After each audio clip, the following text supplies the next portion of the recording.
قبر پکی ہے تو اسے زمین کے لیول پہ لے کے آنا چاہیے.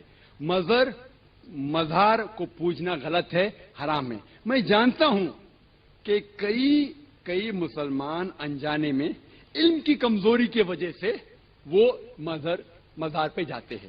اور میرا یہ کہنا ہے کہ بہت سا کلچر جو ہے, یہ کلچر ہمارے زندگی میں آ جاتا ہے. اور ہمارے باپ دادا پہلے کہیں نہ کہیں ہندو تو ہوں گے, تو ہمارے باپ دادا جاتے تھے مندر, تو ابھی جا رہے ہیں مزار میں. آہستہ آہستہ تبدیلی آ رہی. تو میری درخواست ہے کہ اگر آپ اسلام ان بھائیوں سے جو مزار جاتے ہیں, مسلمان بھائیوں, مزار پہ جانا بالکل غلط ہے. محمد صلی اللہ علیہ وسلم نے کہا کہ آپ قبر پہ جاؤ. اگر آپ قبر پہ جائیں گے تو آپ کو یہ احساس ہوگا کہ آپ کبھی نہ کبھی مرنے والے ہیں, تو اللہ پہ اور یقین کریں گے, آخرت پہ یقین ہوگا.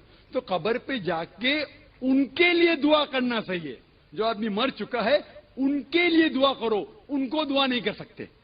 You can pray for them, not to them. مطلب ان کے لیے دعا کر سکتے, ان کو دعا نہیں کر سکتے. آپ سمجھ رہے؟ وہ بیچارہ شخص مر گیا ہے, اچھا شخص تھا, اس کے لیے دعا کر سکتے اللہ اسے جنت فردوس دے, انہیں نعمت دے, انہیں معاف کرے, وہ تک ٹھیک ہے. لیکن جا کے یہ بولے کہ میرے ایگزامینیشن میں نمبر کم ہے تو بابا نمبر اچھے کر لو, یہ بالکل حرام ہے. شفا, قرآن مجید میں کم از کم 25 آیتیں ہیں جس میں لکھا ہے شفا. شفا مطلب سفارش, وسیلہ حرام ہے. 2 آیت میں لکھا ہوا ہے صرف ان کو اجازت ہے جو اللہ تعالیٰ آخرت میں ان کو اجازت دیں گے, وہ محمد صلی اللہ علیہ وسلم آخرت میں. آج کی تاریخ میں ہم محمد صلی اللہ علیہ وسلم سے بھی نہیں مانگ سکتے. باقی لوگ کو تو چھوڑو, سنت اور باقی بابا لوگ کو چھوڑو, محمد صلی اللہ علیہ وسلم کو بھی ماننا ہمارے لیے حرام ہے. جو شخص مر چکا ہے ہم انہیں عزت کرتے ہیں, محمد صلی اللہ علیہ وسلم سے محبت کرتے ہیں, ان سے پیار کرتے, لیکن ان کی پوجا نہیں کرتے, ان کی عبادت نہیں کرتے. عبادت صرف اللہ کی ہے. 2 چیزیں ہو گئی ہیں, حضور صلی اللہ تعالی علیہ وسلم کی بشریت اور حضور پاک صلی اللہ تعالی علیہ وسلم کی وفات کے بعد حیات. اس کو کہتے ہیں حیات النبی. اس مسئلے میں ہمارا اور کچھ دوسرے لوگوں کا اختلاف تو ہے ہی, لیکن جماعت دیوبند میں بھی 2 فرقے ہیں اس مسئلے کو لے کر, حیاتی اور مماتی. شاید یہاں لوگوں کو معلوم نہ ہو, بعض حضور صلی اللہ تعالی علیہ وسلم کی حیات کے قائل ہیں اور بعض حضور کو مردہ تصور کرتے ہیں. بہرحال یہ فرقے بنے دنیا میں, لیکن قرآن کیا کہتا ہے, رسول کریم صلی اللہ تعالی علیہ وسلم کے متعلق قرآن کیا کہتا ہے, یہ ساری باتیں ہمیں غور سے سننے کی ضرورت ہے. عزیزان گرامی, پہلی بات تو یہ ہے کہ قرآن پاک میں اللہ تعالیٰ نے فرمایا اے رسول آپ فرما دیں کہ میں تمہاری طرح بشر ہوں. تو لوگ اس آیت کو دلیل بنا کر کے کہتے ہیں جب رسول خود کہہ رہے ہیں میں تمہاری طرح بشر ہوں, تو رسول کو اگر ہم کہیں ہماری طرح وہ بشر ہیں تو اس میں کیا مذائقہ ہے؟ میرے عزیزو, بہت بڑا مذائقہ ہے. بادشاہ اگر عجز و انکساری میں کہہ دے کہ میں قوم کا خادم ہوں تو آپ اس کو خادم کہہ کر نہیں پکار سکتے. اگر آپ یہ دلیل لے کر کے آئیں گے, بادشاہ خود کہہ رہا ہے میرے عزیز, وہ اس کا عجز ہے, اس کی انکساری ہے, تواضع ہے.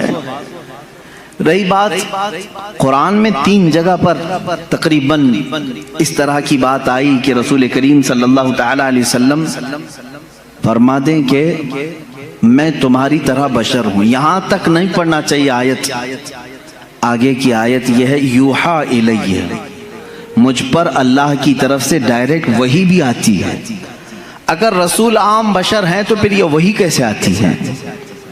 حضور پاک صلی اللہ تعالی علیہ وسلم کو اسی آیت میں ایک دوسری خصوصیت اللہ نے بیان کر دی, اے رسول آپ فرما دیں کہ میں تمہاری طرح بشر ہوں, مجھ پر وحی آتی ہے. یہ مسئلہ یہاں پر ڈسکس کرنے کی وجہ کیا بنا, ضرورت کیا ہے؟ ہر آیت کا پس منظر ہے, شان نزول ہے. جو آیتیں نازل ہوئی ہیں ان آیتوں کے نازل ہونے کا کوئی نہ کوئی سبب رہا ہے, اس کو کہتے ہیں شان نزول. آیت کا شان نزول کیا ہے، اگر اس سے کوئی بندہ واقف نہیں ہے تو اسے دین کے معاملات میں ڈسکس کرنے کا کوئی حق بھی نہیں ہے۔ وہ بعد میں کیا کرے گا، آیتیں اتری تھی کافروں کے لیے وہ مومنوں پہ فٹ کرے گا، آیتیں اتری تھی مشرکین مکہ کے لیے وہ اولیاء پہ فٹ کرے گا۔ جس کو شان نزول نہیں معلوم ہے وہ ادھر کی آیت ادھر چسپاں کرے گا، ادھر کی آیت ادھر لگا دے گا۔ شان نزول قرآن کا ایک علم ہے، تفسیر قرآن کا ایک علم ہے، اور اس پر باضابطہ مفسرین نے کتابیں لکھی ہیں، پوری کتابیں ہیں کہ کون کون سی آیت کس موقع پہ نازل ہوئی، واقعہ کیا چل رہا تھا۔ اسی طرح میں آپ کو یہ بھی بتا دوں کہ یہاں پر اللہ کے رسول صلی اللہ تعالی علیہ وسلم کو بشر کہنے کا حکم ہوا۔ آپ فرما دیں لوگوں سے کہ میں بھی بشر ہوں۔ بشر کا مطلب ہوتا ہے انسان، میں بھی بشر ہوں، آپ بھی بشر ہیں، حضور صلی اللہ تعالی علیہ وسلم بھی بشر ہیں۔ لیکن اس میں کچھ لوگ دھوکہ کھا گئے، رسول کو کہنے کا حکم ہوا ہے وہ بھی بشر ہیں تو ہم بھی کہیں گے رسول ہماری طرح بشر ہیں۔ میرے عزیز، تجھے یہ پوری تفصیل سمجھنی ہوگی کہ اللہ نے کیوں فرمایا رسول کو اپنی طرح بشر، رسول کو کیوں حکم ہوا کہ آپ کہہ دیں بشر ہیں۔ وجہ یہ تھی کہ اس زمانے میں دو قومیں تو بگڑی تھیں، ایک یہودی اور دوسرے عیسائی، ان کے پاس اللہ کی کتابیں تھیں، اللہ کی کتابیں تھیں۔ یہودیوں کے پاس تورات بھی تھی، انجیل بھی تھی، عیسائیوں کے پاس انجیل تھی، نبی بھی آئے ان کے پاس۔ لیکن یہ قومیں کیسے بگڑی، اپنے اپنے زمانے کے نبیوں میں جب انہوں نے حیرت انگیز معجزات دیکھے تو غلو کر گئے۔ غلو کا مطلب ہوتا ہے اور کر دینا، کسی کے مرتبے کو بڑھا کر کے۔ حضرت عزیر علیہ السلام ایک نبی ہیں، اللہ نے ان پر نیند طاری کر دی، وہ 100 سال تک سوتے رہے۔ قرآن پاک میں اللہ نے اس کا تذکرہ بیان فرمایا ہے، 3 پارے میں سورہ بقرہ ہی میں ہے۔ 100 سال تک ایک ہی مقام پر سوتے رہے، پھر 100 سال کے بعد مولا نے دوبارہ انہیں اٹھایا اور وہ اپنی قوم کے پاس آئے۔ ان کے بچے ان سے بڑی عمر کے ہو چکے تھے، یہ غالباً 33 یا 35 سال کی عمر میں گئے تھے، واپس جب اٹھائے گئے 100 سال کے بعد تو ان کی جو عمر تھی وہی تھی، لیکن جو قوم کی عمر تھی وہ 100 سال آگے جا چکی تھی۔ اب اس معجزے کو دیکھ کر کے کئی لوگ ششدر رہ گئے، کیا کوئی 100 سال کے بعد دوبارہ اٹھ سکتا ہے، کوئی موت کے بعد دوبارہ آ سکتا ہے؟ تو ان لوگوں نے کیا کہنا شروع کیا، ایسا حیرت انگیز کام ہم نے آج تک دیکھا نہیں تھا، اگر عزیر کے ساتھ ایسا ہوتا ہے تو یہ اللہ کا بیٹا ضرور ہوگا۔ وقالت الیہود عزیر ابن اللہ، تو یہودیوں نے کہا عزیر اللہ کا بیٹا ہے، تو انہوں نے کہاں تک بڑھا دیا، اللہ کا بیٹا کہہ دیا۔ اب ادھر آئیں عیسیٰ علیہ السلام۔ عیسیٰ علیہ السلام دنیا میں وہ تنہا شخص ہیں جو بغیر باپ کے پیدا کیے گئے۔ آدم علیہ السلام کے بعد، آدم علیہ السلام کو تو اللہ تعالیٰ نے بغیر باپ بغیر ماں کے پیدا کیا، لیکن عیسیٰ علیہ السلام صرف اور صرف حضرت بی بی مریم سے پیدا کیے گئے، اور حضرت مریم کو کسی نے چھوا تک نہیں، وہ اتنی پاکیزہ تھیں۔ جبرائیل امین علیہ السلام نے پھونک ماری اور وہ حملہ ہو گئی، اس حمل سے حضرت عیسیٰ علیہ السلام پیدا ہوئے، اور عیسیٰ علیہ السلام کا لقب بھی ہے روح اللہ۔ اب عیسیٰ علیہ السلام کے کچھ معجزے بھی تھے، وہ مٹی کے پرند بناتے تھے، مٹی کے کیچڑ اس میں پھونک مارتے تو پرندے زندہ ہو کر اڑتے تھے، یہ قرآن پاک میں ہے۔ جب عیسائیوں نے یہ تمام حیرت انگیز معاملات دیکھے نبی سے تو کہہ بیٹھے عیسیٰ اللہ کا بیٹا ہے۔ کیا کہا؟ عیسیٰ اللہ کا بیٹا ہے، معاذ اللہ رب العالمین۔ وقالت النصارى المسیح ابن اللہ، نصارہ نے کہا عیسیٰ علیہ السلام اللہ کے بیٹے ہیں۔ پتہ یہ چلا کہ جب نبی سے کوئی حیرت انگیز کام قوم دیکھتی ہے تو خدا تک پہنچا دیتی ہے۔ عزیر علیہ السلام 100 سال کے بعد دوبارہ اٹھے تو قوم نے کہہ دیا اللہ کا بیٹا ہے۔ عیسیٰ علیہ السلام بغیر باپ کے پیدا کیے گئے اور مٹی کے پرندوں میں پھونک مارتے تو اڑنے لگتے، تو عیسائیوں نے کہہ دیا وہ اللہ کے بیٹے ہیں۔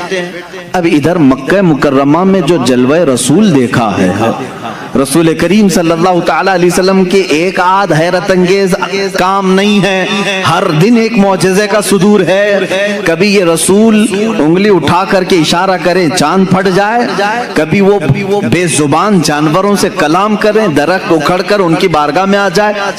تو یہ حیرت انگیز کام جو رسول پاک کے ساتھ ہو رہے تھے، تو اب عرب کے لوگ پچھلی قوموں کی طرح بگڑ نہ جائیں اور رسول کو یہ نہ کہہ دیں کہ یہ خدا اتر پڑا ہے۔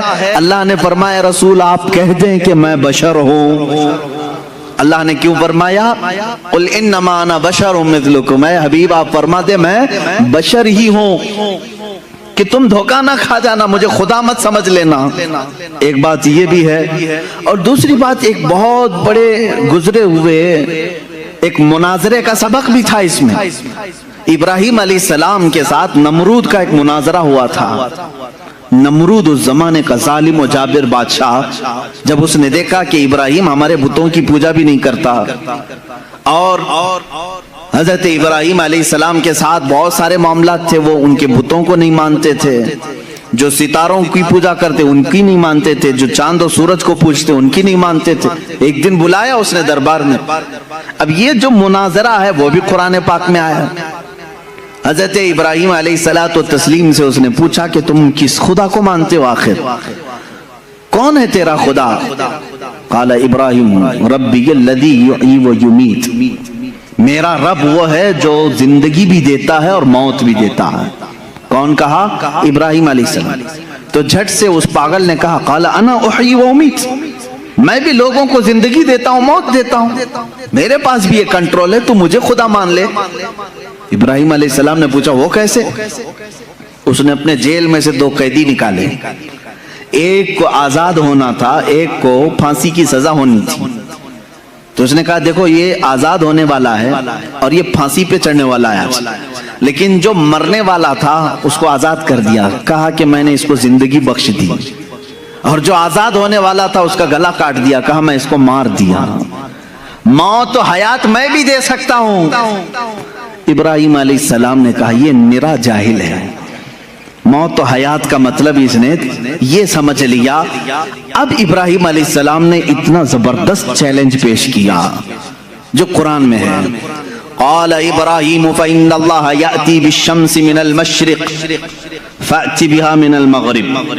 اب ابراہیم علیہ السلام نے سیکنڈ جو چیلنج دیا، فرماتے ہیں ابراہیم علیہ السلام میں اس خدا کی عبادت کرتا ہوں، میرا اللہ وہ ہے جو سورج کو مشرق سے نکالتا ہے، سورج کو پورب سے ایسٹ سے نکالتا ہے۔ فأتی بها من المغرب، اگر تو خدا ہے تو اس کو مغرب سے نکال کے دکھا، یعنی ویسٹ سے ایک بار نکال۔